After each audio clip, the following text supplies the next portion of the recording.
Well, good morning, everyone. Man, what's this weather? Sun, rain, wind, cold. Oh, my goodness. But anyway, watching the boys play Scotland on Saturday night was too cool for the pool. And during the game, you may have seen how different players on the Springbok side brought a different dynamic to the team. And it got me thinking about the Apostle Paul and how he had a team around him on his missionary travels. Paul always had people with him. He spent time with them. He built meaningful relationships with each one of them.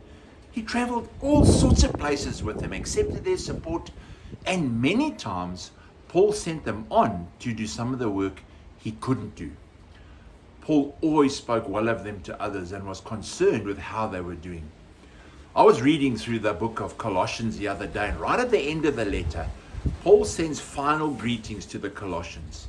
But in his final greeting to them, he mentions a number of people on his team. There's Tychicus, who Paul refers to as a dear brother and a faithful minister, a fellow servant in the Lord. And then there's Onesimus. And Onesimus was a runaway slave who had actually belonged to a Christian man named Philemon. But Paul led Onesimus to Christ and then persuaded him to go and reconcile with his master Philemon. Of course, Paul speaks about Mark, who went on to write the Gospel of Mark. Paul mentions Justus, Epaphras, Demas, and of course Luke, who also went on to write the Gospel of Luke and the book of Acts. But I love the way Paul ends his letter to the Colossians. In verse 17, he says, "Tell Archippus, complete the ministry you've received from the Lord." Not much is known about this guy, but what we do know is that he had a calling on his life, and Paul encourages him to finish what God had called him to.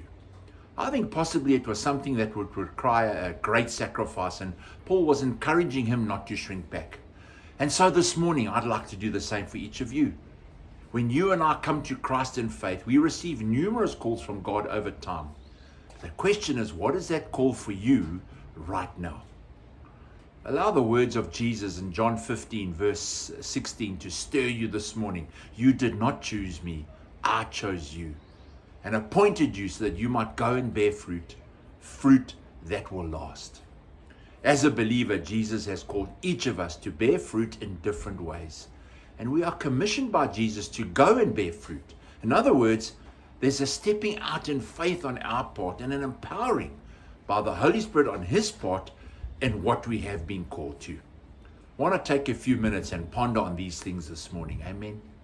Guys, it's always wonderful to connect with you in these mornings. May God bless you today. And I look forward to speaking to you again tomorrow.